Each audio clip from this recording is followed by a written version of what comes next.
আসসালামু আলাইকুম, সবাই কেমন আছেন? আমি সোনিয়া আফরিন চলে এসেছি নতুন একটি নাস্তার রেসিপি নিয়ে।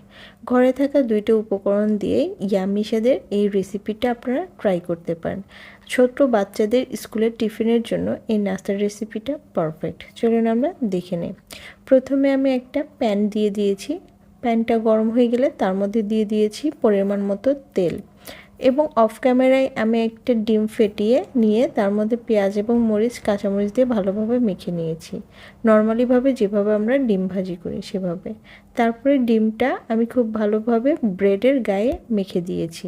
আপনারা চাইলে ডিমের পরিমাণটা 2 থেকে 3টা করলে ব্রেডটা ভিজিয়েও নিতে পারেন। অল্প ডিমের জন্য আমি উপর দিয়ে ভালোভাবে ডিম ব্রাশ করে দিয়েছি। এবার চুলাতে যখন তেলটা প্রপারলি গরম হয়ে যাবে তখন ব্রেডটা দিতে হবে। আপনারা চাইলে ব্রাউন কালার করেও ভেজে নিতে পারেন, আবার এরকম হালকা করেও ভেজে নিতে পারেন। আমি দুইভাবেই ভেজে নিয়েছি। যে যেভাবে পছন্দ করে সেভাবেই ভেজে নেবেন। অনেক বেশি ঝামেলা লাগে না, খুব অল্প সময় এবং 2টা উপকরণ দিয়ে এই নাস্তার রেসিপিটা বানানো যায়। আপনারা বিকল্পভাবেও করতে পারেন। এইখানে পেঁয়াজ এবং কাঁচামরিচের পরিমাণটা না দিয়ে বা এটার পরিবর্তে আপনারা চিনি ইউজ করেও দিতে পারেন। ছোট বাচ্চা যারা ঝাল পছন্দ করে না তাদের জন্য মিষ্টি ফ্লেভারেও আপনারা বানাতে পারেন। আমি কয়েকটা একটু ব্রাউন শেড করে ভেজে নিয়েছি।